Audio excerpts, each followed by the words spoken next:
Jika bangsa jin itu diciptakan dari api, bagaimana bisa bangsa jin yang diciptakan dari api itu disiksa dengan api pula? Maksudnya dengan api neraka ya. Jadi kalau kita lebih jeli untuk menjawab pertanyaan ini, pertanyaan yang sering dilontarkan oleh sebagian orang, kalau kita berpikir secara jeli, niscaya kita akan mengerti akan hakikatnya. Kita semua tahu bahwasanya asal muasal penciptaan manusia itu yaitu Nabi Allah Adam alaihissalam yaitu dari tanah. Tapi sekarang manusia yang ada sekarang ini ya bukan tanah lagi. Tanah itu asal muasal ciptaan ya. Begitu juga dengan iblis atau jin.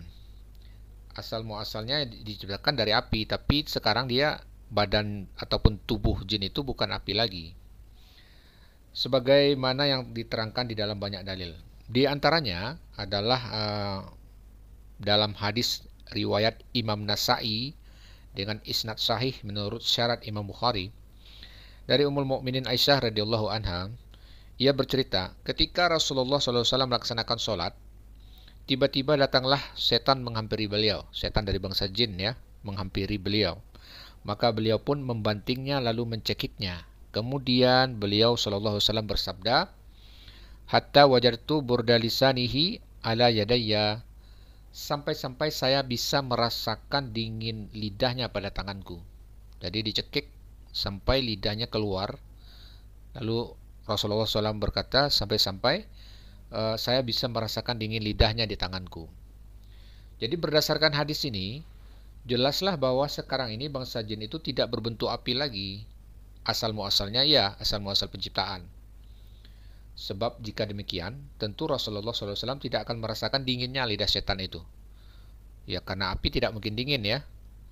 Nah ini sebuah dalil yang menunjukkan bahwasanya tubuh jin itu yang ada pada saat sekarang ini itu bukan lagi berupa api. Kemudian diantaranya juga ada sabda Rasulullah SAW, inna aduwallahi iblis ja'a bishiha bimin narin liyaja'aluhu fi wajha, yang artinya sesungguhnya musuh Allah iblis datang membawa pelita atau obor dari api hendak melemparkan ke wajahku, katanya. Hadis ini diriwayatkan oleh Imam Muslim dan selengkapnya akan disebutkan kemudian. Sebuah hadis riwayat Imam Malik di dalam kitab Al-Muwatta dari Yahya bin Sa'id, dia berkata, pada malam Isra Mi'raj Rasulullah SAW melihat jin ifrit yang mengejar beliau sambil membawa pelita atau obor yang dari api tadi ya. Setiap kali beliau menoleh, beliau selalu melihatnya.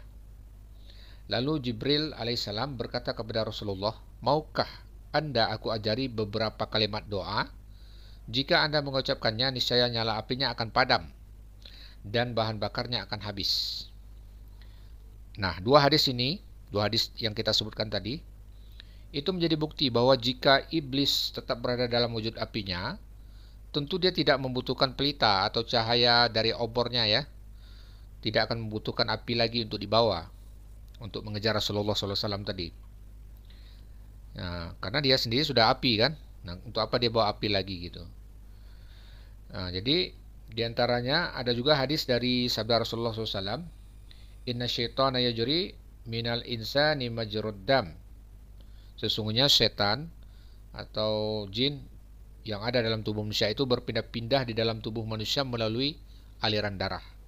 Seandainya iblis ataupun setan, jin masih dalam wujud apinya, tentu dia tidak akan bisa mengalir dalam aliran darah ya. Karena dia pasti akan terbakar manusianya gitu.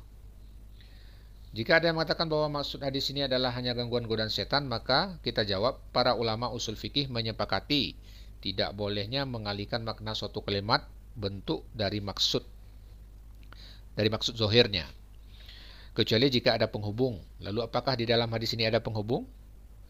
Nah, jadi selaras dengan hal itu bahwa manusia juga diciptakan dari tanah ya, dari tanah asal mulanya, dan dia merasakan sakit kan kalau disakiti dengan tanah, misalnya dilempar dengan batu bata dari tanah. Walaupun kita dari tanah ya tetap akan merasakan sakit ataupun tersiksa jika disiksa dengan tanah. Jadi hal yang lebih tepat dan lebih baik kita katakan adalah sesungguhnya Allah Maha Kuasa melakukan segala sesuatu.